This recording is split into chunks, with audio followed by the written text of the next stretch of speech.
안녕하세요. 용인에 거주하고 있는 평범한 40대 전업주부입니다. 오늘 청취자 여러분께 전해드릴 사연은 자업자득에 관한 이야기입니다. 혹시 여러분에게는 평생 잊지 못할 사람이 있으신가요? 저는 딱 한 분 있습니다.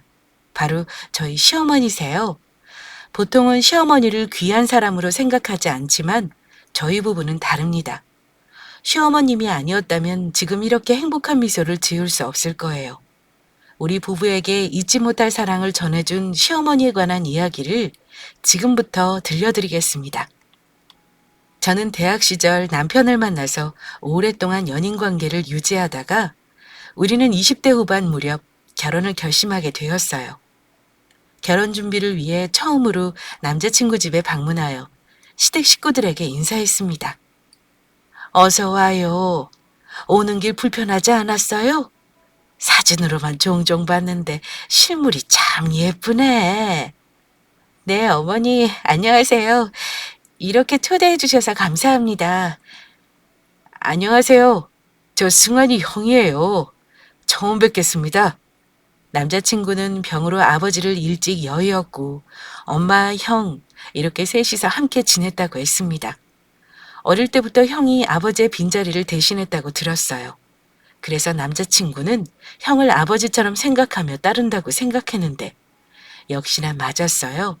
함께 식사하면서 보니 남자친구가 형에게 많이 의지하고 있다는 것을 알 수 있었습니다. 남자친구의 형 역시 나이에 비해서 더 점잖아 보였어요. 화기애애하게 식사를 마무리하고 다과를 먹으며 결혼 이야기를 나눴습니다. 그래, 앞으로 둘이 결혼 준비는 어떻게 할 생각이니? 우선 그동안 우리가 모은 돈으로 준비하고 신혼집은 대출 끼고 마련해야지. 혼수나 예물은 어쩔 거니? 예비 며느리 부모님께서는 어떤 생각이신지 궁금하구나. 거하게는 못해도 어느 정도 혼수랑 예물 준비하는 게 좋을 것 같다고 하셨어요. 어머니 생각은 어떠세요? 나야. 예비 사돈과 같은 생각이지. 요즘 이것저것 형식적인 거 걷어내고 결혼식 올린다고 하지만 그래도 이왕 인생에 한 번뿐인 결혼인데 작게라도 빼먹지 않게 하는 게 좋을 듯 싶구나. 근데 얘가 들어서 알지 모르겠지만 난 우리 아들한테 어릴 때부터 한 이야기가 있어. 나중에 장가가면 더도 말고 덜도 말고 딱 5천만 원만 준비해 줄 거라고. 그 나머지는 네가 감당해야 하는 몫이라고 말이야. 너희 결혼에 내가 보태줄 수 있는 돈은 딱 거기까지구나. 괜찮겠니? 엄마는 하도 말해서 귀에 딱지 않겠소. 네, 알고 있어요. 안 그래도 결혼 이야기를 하면서 제일 먼저 그 이야기부터 하더라고요. 큰돈 보태주시는 거라 남자친구하고 저하고 감사하게 생각하고 있어요. 그래, 그리 말해주니 고맙구나. 부족한 돈은 은행에서 빌리는 수밖에 없을 거야. 요즘 대출 안 끼고 결혼하는 신혼부부 얼마 없다더구나. 결혼 시작부터 빚지는 게 마음 편치 않을 수 있지만 그렇다고 나쁘기만 한 건 아닌 것 같다.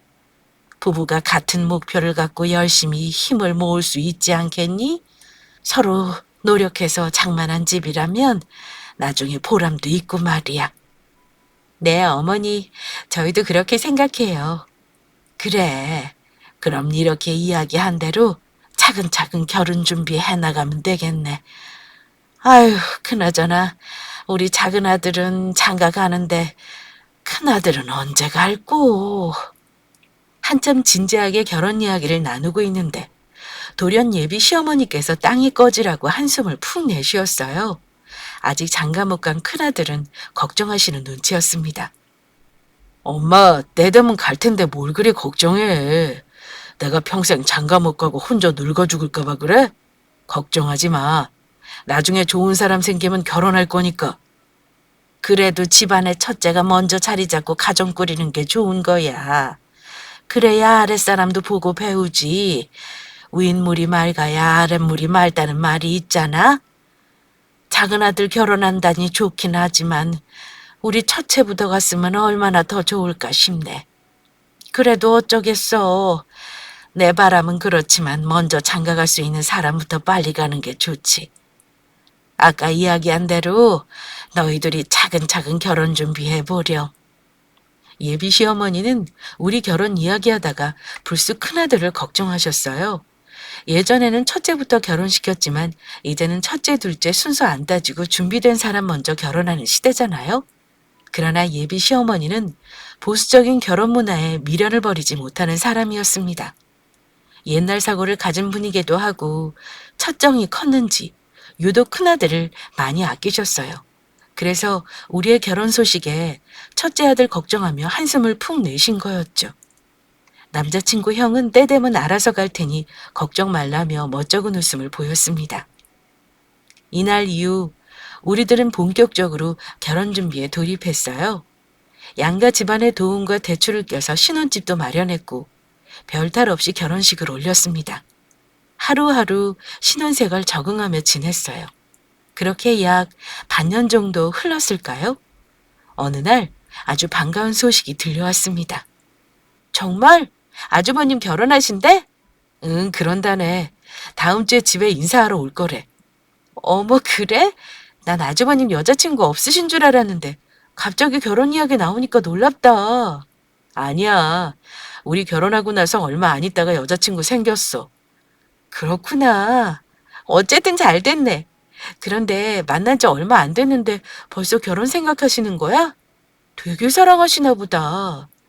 형이 많이 좋아하는 것도 있는데 여자 쪽에서 빨리 결혼하길 바랬나 봐. 또 우리 엄마도 빨리 형 장가 보내고 싶어 했잖아. 그렇다 보니 속도 붙여서 결혼 준비하는 거지 뭐. 다음 주 주말에 예비 형수 인사 온다니까 시간 비워놔. 알겠어. 그나저나 어머니 되게 좋아하시겠다. 나도 이렇게 기분 좋은데 어머님은 오죽하시겠어? 아주버님 결혼하면 나중에 부부끼리 같이 여행도 다니고 그러면 되겠네. 내 예비 형님은 어떤 분인지 궁금하다. 아주버님의 결혼 소식은 정말 반가웠습니다. 큰아들의 결혼 소식을 목이 빠지라 기다리던 어머니는 얼마나 기뻐하셨을지 안 봐도 뻔했습니다. 그리고 저도 덩달아 기쁘더라고요. 어머님만큼은 아니지만 정말 잘 됐다고 생각했습니다. 어떤 분을 형님으로 만나게 될지 기대될 정도였어요. 또 저는 요상한 로망이 하나 있었습니다. 결혼 전부터 꿈꿔왔던 건데 동서지간끼리 서로 친하게 지내면서 놀러 다니는 로망이었어요. 벌써 같이 여행 다니고 부부 모임을 할 생각에 들떠 있었습니다. 그리고 대망의 그날이 찾아왔어요. 시간 맞춰서 미리 시댁에 방문했고 어머님을 도와 한참 음식 준비를 하고 있었습니다. 저녁 시간이 다 되어갈 때쯤 기다리던 아주버님과 예비 형님이 나란히 들어왔어요. 엄마, 우리 왔어. 아이고, 어서 와요. 오느라 고생했어요. 편히 들어와요. 큰아들 여자친구가 왔다는 소리에 하던 요리를 멈추고 버선발로 나가는 시어머니. 저는 그렇게도 좋으실까 하고 웃으며 같이 따라 나가서 예비 형님을 처음 마주했습니다. 어머니, 안녕하세요. 처음 뵙겠습니다. 어떤 사람일까 내내 기대하고 궁금했는데 처음 본 예비 형님은 되게 새침대기처럼 보였어요. 방긋방긋 잘 웃지도 않고 도도한 인상이었죠. 저는 처음 인사하러 온 거니까 많이 긴장되어 저러나 보다 하고 넘겼습니다. 서둘러 저녁상을 차리고 같이 둘러앉아 밥을 먹었어요. 입맛에 맞을지 모르겠어요. 좋아한다는 걸로만 준비해서 차려봤는데 어때요? 좀 먹을만해요? 네, 맛있어요. 참, 이 갈비 좀 먹어봐요. 우리 큰 예비 며느리 온다고 해서 내가 좋은 놈으로 사왔어요. 아까 간 본다고 먹어봤는데 살이 야들야들하니 괜찮더라고요. 어머니는 갈비살에 붙어있는 고기를 떼어내서 예비 형님 밥 위에 올려주셨어요.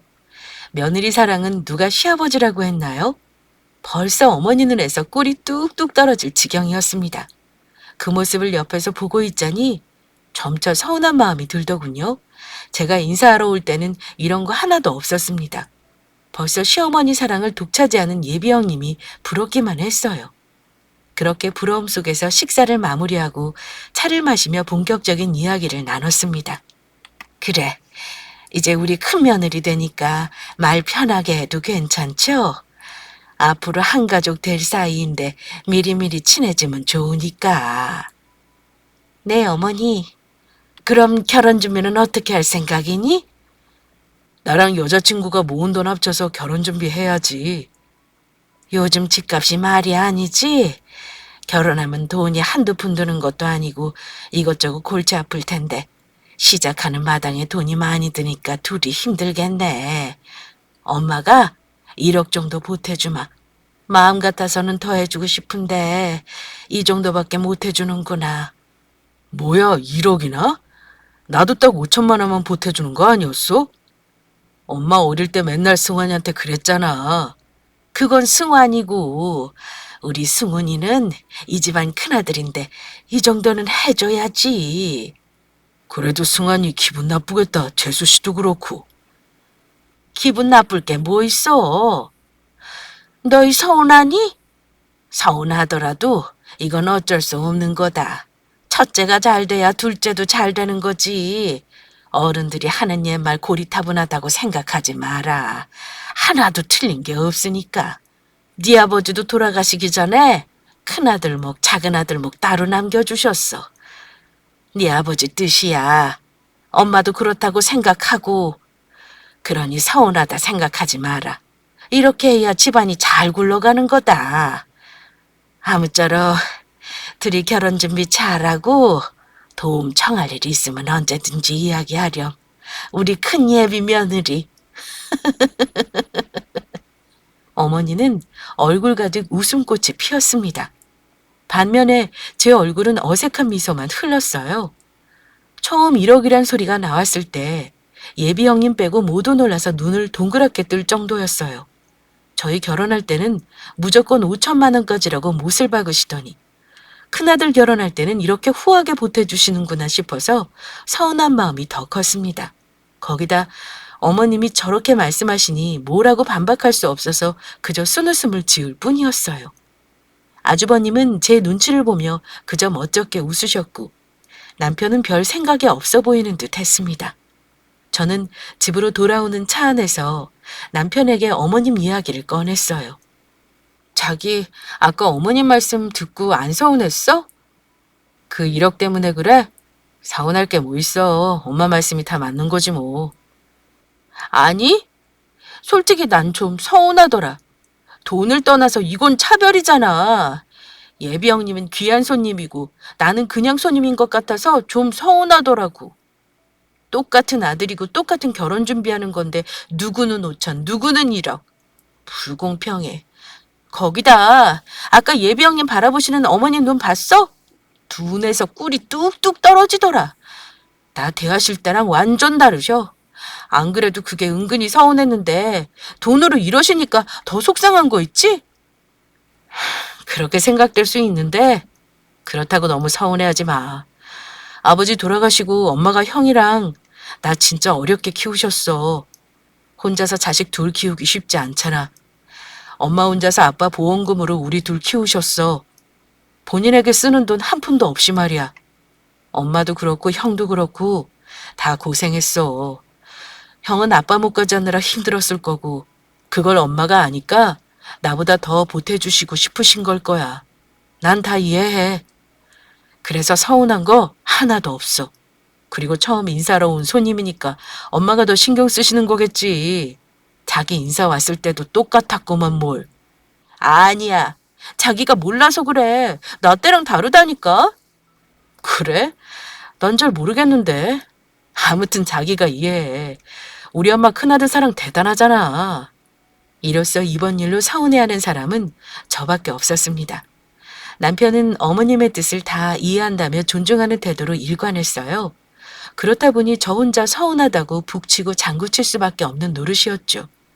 이런 제 마음을 남편도 몰라주니 모든 게 다 야속하기만 했어요. 그런 제 모습에 남편이 웃으며 말했습니다. 예비형님 누구인지 궁금하고 기대된다며? 자기가 엄청 보고 싶어하는 사람 만나고 왔는데 엄마 때문에 기분이 상했어?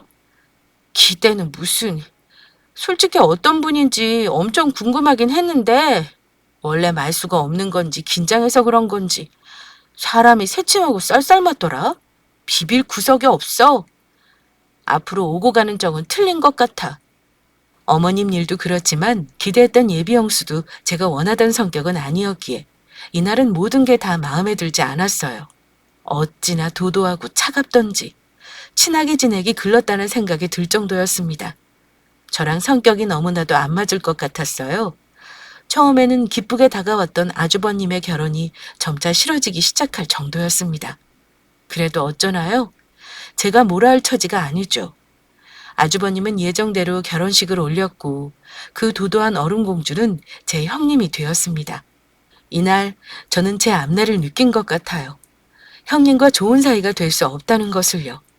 역시나 결혼하자마자 돌아오는 아버님 제삿날부터 우리들은 삐그덕거렸습니다. 동서, 내가 요즘 일이 많아서 무리를 좀 했더니 몸이 안 좋네. 아무래도 제사 준비는 동서 혼자 해야 할 것 같아. 괜찮지? 네? 저 혼자 이 많은 음식을 다요? 동서는 전업주부니까 이런 거 시곤죽 먹기잖아. 그럼 부탁할게. 전업주부는 뭐 힘든 거 못 느끼는 로봇이랍니까? 명절이나 제사 때 툭 하면 독박으로 음식 만들게 하는 여우였습니다. 저도 사람이라 기분 안 좋으면 표정에 다 드러나잖아요. 그때마다 제 마음을 읽으신 어머님은 본인이 도와줄 테니 기분 풀라고 하셨습니다. 어찌나 형님을 감싸고 돌았는지 몰라요. 정말 대단한 큰 며느리 사랑이었습니다. 이런 난리통이니 형님과 제 사이는 좋을 리 없었습니다. 그저 형님만 생각하는 어머님께도 서운한 마음이 날로 커졌고요. 그런데 어느 날부터 형님의 행동이 더 거슬렸습니다. 자꾸만 시어머니에게 이상한 말을 꺼냈기 때문이죠. 어머니, 그 땅 어쩌실 거예요? 물 들어올 때 노저울했다고 호환갑 쳐줄 때 정리하시는 게 어때요? 글쎄다. 값이 비싸게 쳐준다고 하니 파는 게 맞겠지만 죽은 그이 생각하면 마음이 좀 그래. 나중에 그 땅에서 나랑 같이 편히 쉬고 싶었을 텐데 그냥 내가 가지고 있다가 나중에 거기서 살아야 하나 싶어. 못 잃어본 남편 못까지 말이야. 어머니, 그게 무슨 말씀이세요? 이번에 아니면 다시는 이런 기회 없어요.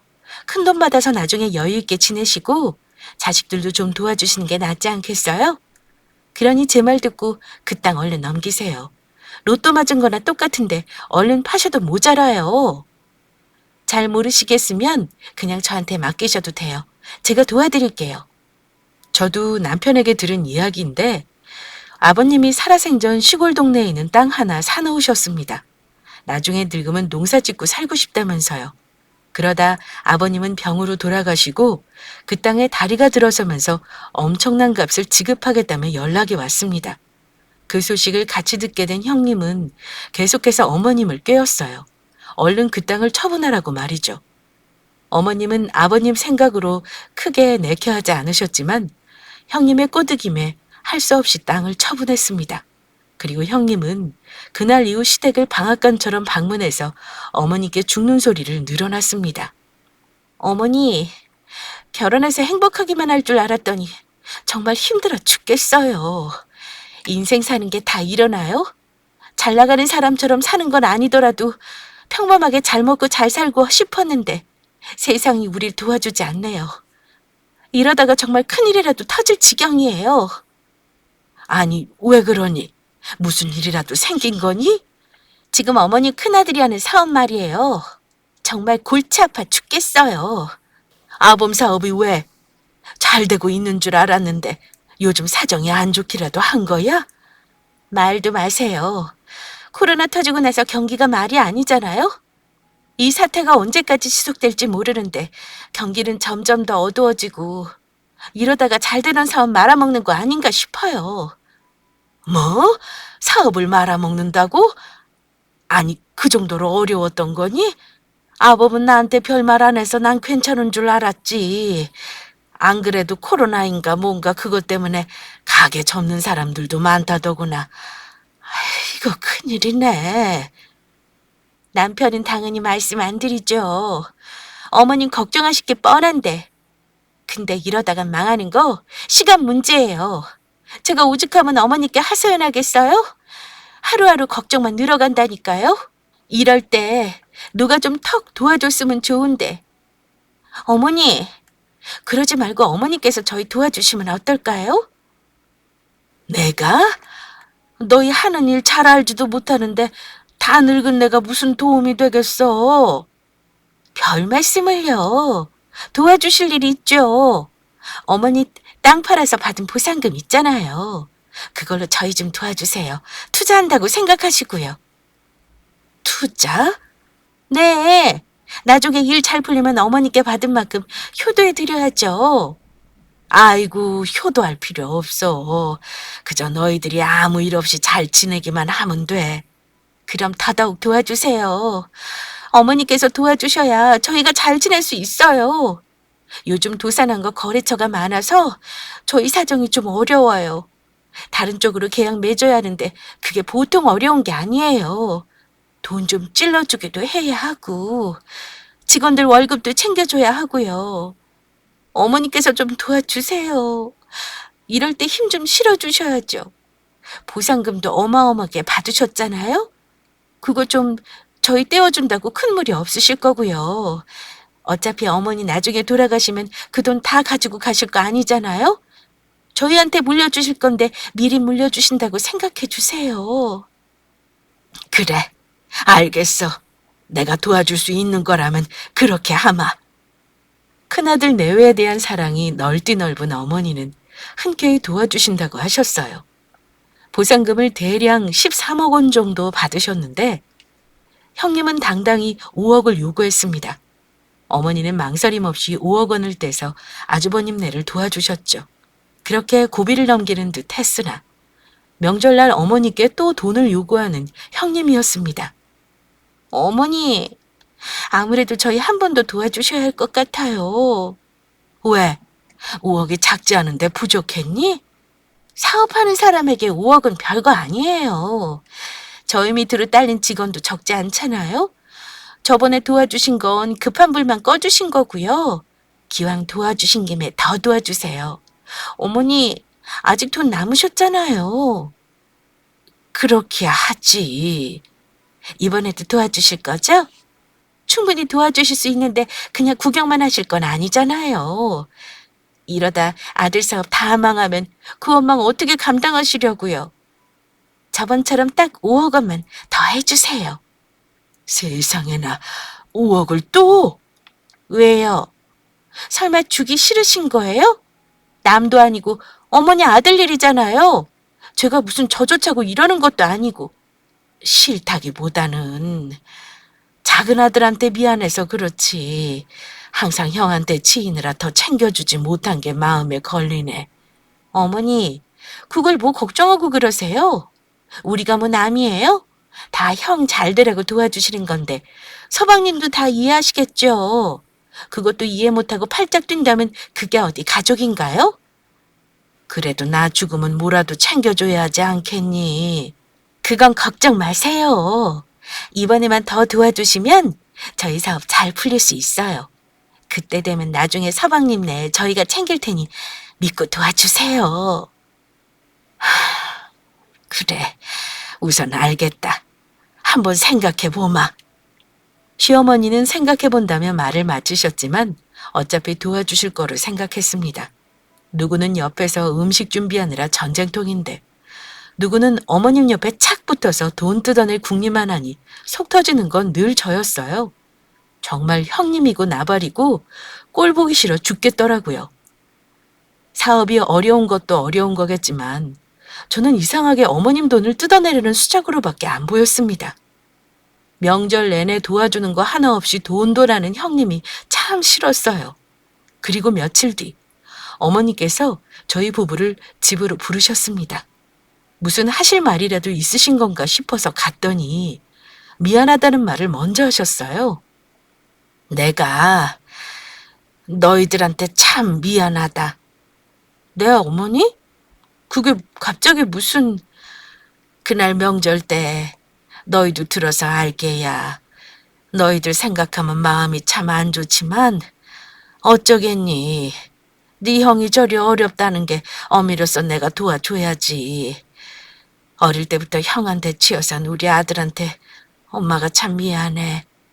항상 형한테 양보만 하느라 네게 지원도 제대로 못 해줬어. 엄마한테 말은 안 해도 네가 얼마나 서운했겠니. 엄마도 다 알아. 그래서 그게 늘 마음에 걸렸어. 아니야, 서운하게는 무슨. 엄마랑 형이 희생한 게 얼마나 많은데 나 그렇게 생각한 적 없어.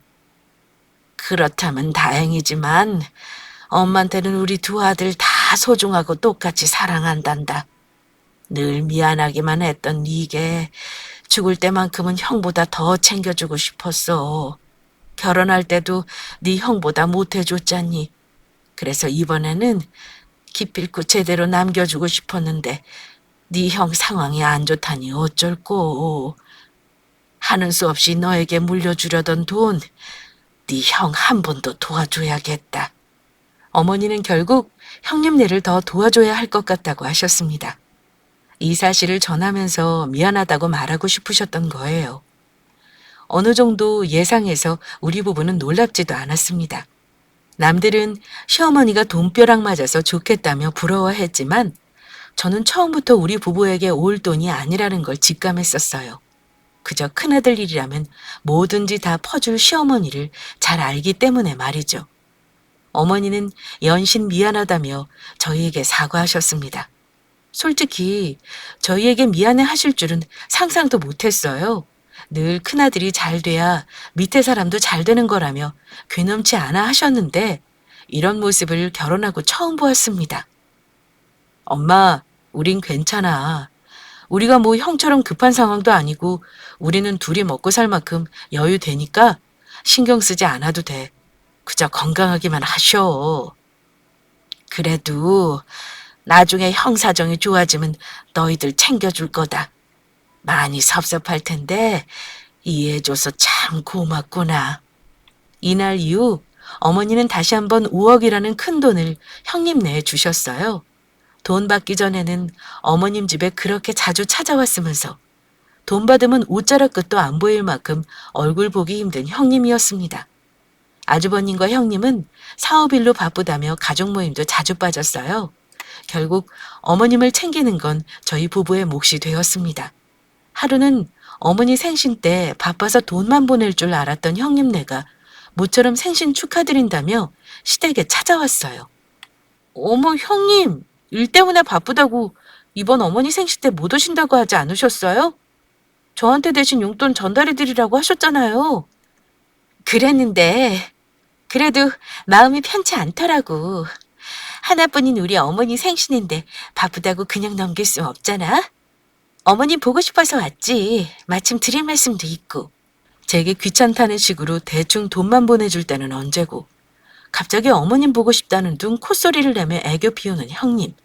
또 무슨 꿍꿍이가 있으려나 조마조마했습니다. 아이고, 바쁘면 안 와도 되는데 뭐하러 왔니? 안 그래도 일하느라 힘들 텐데. 그저 너희들이 잘 지내주는 게 최고의 선물이고 효도야. 그래도 이렇게 와줘서 고맙다. 우리 큰아들, 큰며느리 얼굴 보니 참 좋구나. 그나저나 드릴 말씀이라는 게 뭐니? 이렇게 가족끼리 다 모였을 때 말씀드리는 게 좋을 것 같아서 겸사겸사 들렀어요. 저희 부부가 곰곰이 생각해봤는데 어머니 연세도 있으시잖아요? 계속 이렇게 혼자 지내시도록 가만히 있는 건 아닌 것 같더라고요. 그래서 저희가 어머니 모실게요. 형님의 말은 모두를 놀라게 할 만큼 생각지도 못한 이야기였습니다. 아니, 내가 혼자 지내는 게 그렇게 걱정되었니? 그런 거라면 난 괜찮아. 나는 자식들한테 부담 주기 싫다. 죽을 때까지 지낼 돈도 있고 큰 어려움 없어. 그러니 걱정하지 않아도 된단다. 어머니, 사실 저희가 어머니 도움이 또 필요해요. 2번이나 도와주셔서 더 이상 무리라는 건 잘 알지만 회사 운영하는데 돈이 조금 부족하거든요. 저번처럼 5억이나 필요한 건 아니고 아주 조금만 더 있으면 될 것 같은데 도무지 돈 나올 곳이 없어서요. 그래서 이참에 저희가 어머니를 모시는 게 어떨까 싶어요. 어머니, 이 집 정리하고 우리 집으로 들어오세요. 그리고 어머니 갖고 계신 돈으로 저희 도와주시면 좋을 것 같아요. 이번이 정말 마지막이에요. 다시는 어머니께 이런 말씀 드리지 않아요. 이번만 잘 마무리해 주시면 돼요. 이제 어려울 거 하나도 없어요. 뭐? 어머니와 우리 부부는 놀라서 형님네만 물끄러미 쳐다봤습니다. 어머니가 받은 보상금이 전부 형님의 주머니 속으로 들어갈 판이었어요. 남은 돈마저 탈탈 털어낼 속셈인 것 같아서 놀랍기만 했어요. 우리 못지않게 어머니도 당황하신 듯 보였습니다. 어차피 장남이 시부모 모시는 거잖아요. 저희가 어머니 책임지고 모실 테니 집 정리하고 우리 집으로 들어오세요. 그래, 엄마. 힘들게 혼자 계시는 것보다 우리랑 같이 지내시는 게 더 좋지 않겠어? 엄마도 좋고 우리도 좋잖아. 서로 좋은 일인데 더 고민할 필요 없다고 생각해. 엄마, 마지막이라 생각하고 한 번만 더 힘 실어줘. 평소 돈 이야기할 때 형님만 이야기했지. 아주버님은 묵묵히 그 옆을 지키기만 했어요. 그런데 이번에는 정말 도움이 필요한 건지 처음으로 형님 말을 보태서 이야기했습니다. 아들이 저리 말하니 어머니 마음 오죽하셨겠어요? 어쩔 도리 없이 결국 형님의 뜻에 따르기로 하셨습니다. 집을 급히 처분한 돈과 나머지 돈으로 갖고 계셨던 3억 원까지 보태서 형님네를 또 도와주셨어요. 그리고 그 뒤로 어머니는 형님네 집에서 함께 지내셨습니다. 저희 부부는 종종 어머니께 안부 연락드리며 지냈고요. 솔직히 있는 돈 모조리 다 털어갈 만큼 그리 힘든가 싶었어요. 어머니도 편한 노후 생활을 보내실 수 있잖아요. 노후 자금까지 다 보태주신 어머님이 마음 쓰였지만 한편으로는 외롭게 지내시는 어머니께 잘된 일이라 생각됐습니다. 혼자 지내시는 것보다 좋아하는 큰아들네와 같이 지내는 게 더 좋을 거라고요. 어머님도 내심 좋아하실 거로 생각하며 잘 지내고 계실 거라고 믿고 있었는데 그만 일이 터졌습니다. 네? 지금 어디시라고요? 요양원이요? 아니, 형님네에 계셔야 할 어머니께서 왜 요양원에 계세요? 한동안 우리 부부는 일이 바빠서 어머님을 못 챙기다 오랜만에 안부차 연락드리며 형님 집으로 방문한다며 말씀드렸어요. 그랬더니 어머니께서 절대 큰며느리 집에 가지 말라며 저를 뜯어 말리셨습니다. 이런저런 일이 있어서 오면 안 된다고 둘러대셨어요. 처음에는 그러려니 했는데 나중에 또 방문차 연락드리니 또 못 오게 말리시는 거예요. 뭔가 이상함을 눈치챈 저는 꼬치꼬치 캐물었습니다. 그러자 어머니께서는 형님네가 아니라 요양원에서 지내고 있다며 털어놓으셨습니다. 아무것도 몰랐던 우리 부부는 놀라서 당장 어머님이 계신 요양원으로 향했어요. 어머니, 대체 이게 무슨 일이에요? 왜 요양원에 계셨던 거예요? 언제부터 계신 건데요? 왜 저희한테 말씀하시지 않았어요? 왜? 요양원에서 지낸 지는 보름 정도 됐어. 너희한테 말하면 속상해서 이렇게 펄쩍 뛸 거 아니니. 괜히 마음 좋지 않을까 봐 아무 소리 안 했다. 아니, 그래도 그렇지. 이건 말했어야 할 거 아니야. 우린 엄마가 요양원에 계실 줄 꿈에도 몰랐다고. 그래서 저번에 그렇게 못 오게 말린 거야? 언제는 엄마 책임지고 잘 모실 수 있다면서 도와달라더니 고작 이거였어? 모신 지 석 달 만에 요양원으로 보내버리냐고? 형도 그렇지. 어떻게 나한테 한마디 말도 없을 수 있어? 내가 앞으로 살 날이 얼마 남지 않았다는구나. 너희들 장가 보내고 앞으로 편히 지낼 일만 남았구나 싶었는데 네 아버지가 엄마 빨리 오라고 그러나 봐. 내 몸에 몹쓸 병이 생긴 줄 누가 알았겠니? 그래서 네 형수가 날 요양원으로 보낸 거야. 뭐? 살 날이 얼마 남지 않았다니? 이날 우리 부부는 충격의 연속이었어요. 어머니가 요양원에 계셨다는 것도 놀라서 자빠질 지경인데 얼마 남지 않을 만큼 몸이 좋지 않다는 것도 큰 충격이었습니다. 우리 두 부부는 어쩔 바를 모르겠는데 어머니는 덤덤하게 웃으시며 말씀하셨어요. 내가 병에 걸렸으니 말로는 신경 써서 관리받아야 한다며 요양원으로 보냈지만 큰 며느리 마음 다 알아. 늙은 시어미 병시중 들기 싫었겠지. 네 형수 마음 다 이해한다. 이해하긴 뭘 이해해. 죽을 때까지 옆에서 보살피려고 말해야지. 엄마 그렇게 말할 권리 있잖아. 엄마가 형 부부한테 해준 게 얼만데. 이게 뭐야? 다 퍼주고 버림이나 받고.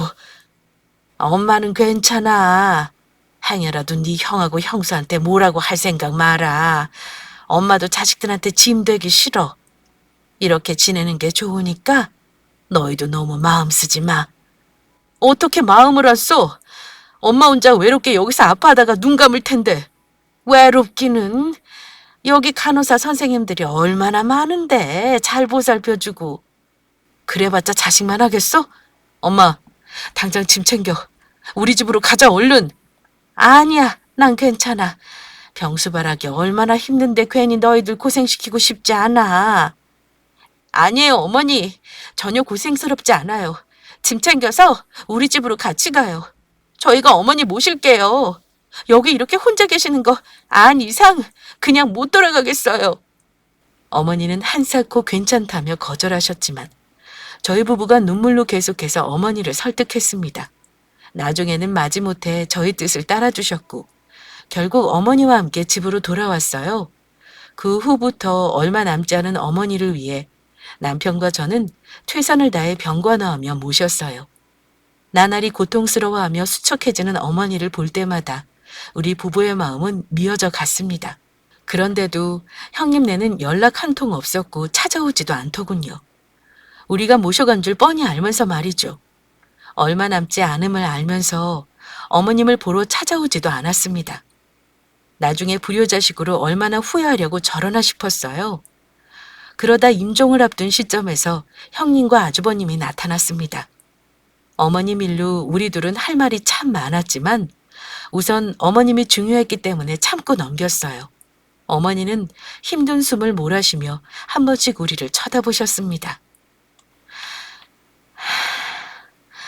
내가 사랑하는 우리 아들과 며느리들, 마지막 순간에 너희들을 볼 수 있어서 참 고맙고 좋구나.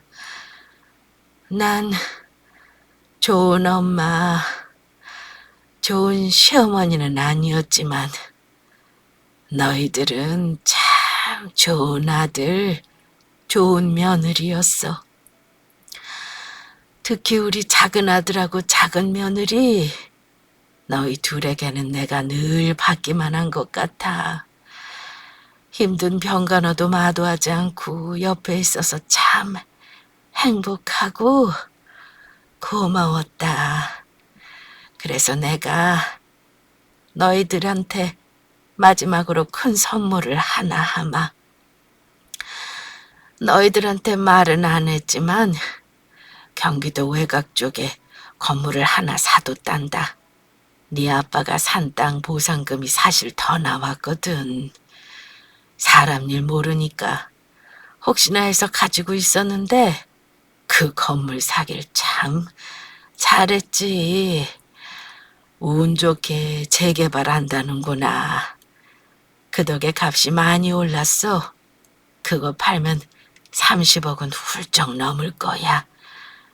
너희들에게 이렇게라도 빚을 갚을 수 있어서 참 다행이야. 그 건물은 너희들 앞으로 남겨놨다. 내 병간호 한다고 하던 일도 다 그만두고 옆에 있어 줬잖니. 이제 엄마는 없지만 그 돈이면 잘 지낼 수 있을 거다. 엄마는 믿어. 우리 아들하고 며느리는 뭐든 잘 헤쳐나갈 거란 걸. 어머니는 온화한 미소를 지으며 편히 눈을 감으셨습니다. 남편과 저는 어머니의 모습을 보며 오열했어요. 마지막까지 자식들을 생각하는 어머니의 마음에 하염없이 눈물만 쏟았습니다. 병간호하면서 엄마와 딸처럼 지냈는데 정이 뭔지 어려운 시어머니일지라도 이별을 괴롭게 만들었어요.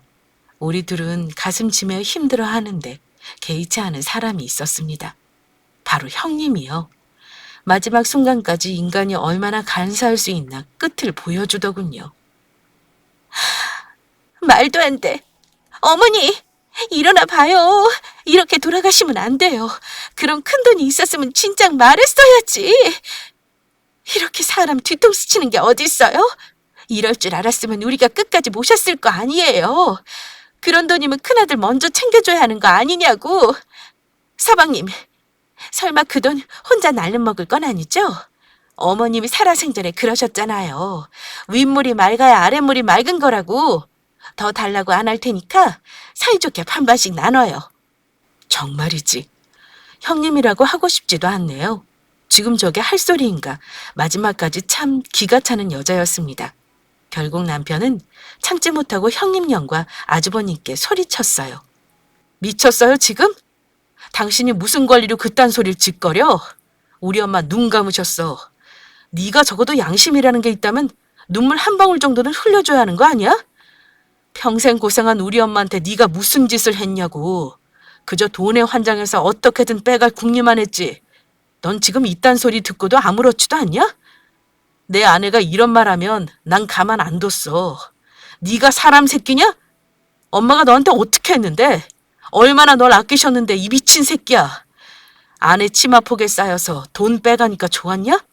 그래서 우리 엄마 다 죽어가는데 이제야 얼굴을 들이밀어? 남편은 처음으로 아주버님에게 대든 날이었어요. 아주버님은 고개를 떨군 채 남편의 쓴소리를 듣고 있다가 이내 못 견디고 주저앉아 펑펑 울었습니다. 미안하다. 미안해. 엄마하고 너한테 너무 미안해서 견딜 수가 없어. 네 말대로 난 사람 새끼 아니야. 돈이 뭐라고. 엄마한테 큰돈 들어왔다니까 사람 마음 참 이상해지더라. 처음에는 작은 불씨 정도만 끄면 될 일이었어. 그런데 엄마는 우리 말이면 분명 도와주실 분이니까 그걸 알기 때문에 더 욕심났어. 돈이 있으면 지금보다 더 잘 살 수 있다는 생각에 나랑 네 영수가 욕심부렸어. 아무리 그래도 그만하자고 아내를 말렸어야 했는데 내가 정말 네 얼굴 볼 면목이 없다. 엄마가 물려주신 돈 그거 네 몫이야. 난 받을 자격 없어. 돈에 미쳐서 엄마도 동생도 몰라본 천하의 못된 놈이니까. 그게 무슨 소리야. 동산에 다 가지라니. 우리도 자식이야. 자식으로서 받을 수 있는 재산이면 나눠 가져야지. 혹시라도 혼자 꿀꺽할 생각 말아요. 괜히 소송으로 번져서 피곤하게 살 테니까. 엄마 편히 가시게. 둘 다 꺼져. 여기서 빨리 꺼지란 말이야. 이 인간 같지도 않은 년놈들아. 남편은 화를 참지 못하고 고래고래 소리치며 형님년과 아주버님을 집 밖으로 쫓아냈습니다. 그리고 나중에 형님년은 기어이 재산분할 소송을 걸었어요. 하지만 오래 갈 필요 없이 깔끔하게 우리가 이겼습니다. 이럴 줄 알고 어머님이 서류상으로 준비를 잘 해주셨기 때문이죠. 이날 이후 남편은 형과 연을 끊고 살고 있어요. 나중에 얼핏 들은 건데 형님 사업은 다 망하고 빚독촉에 하루하루 시달리고 있다고 합니다. 형수녀는 감당하지 못하고 진작 야반도주 했다더라고요. 돈으로 흥하려다 돈으로 혼쭐 났다는 걸 뼛속 깊이 새기게 되었어요. 우리 부부는 어머님이 물려주신 돈으로 다시 전처럼 잘 지내고 있습니다. 그래도 이따금씩 어머님이 참 그립네요. 지금까지 제 긴 사연 들어주셔서 감사합니다.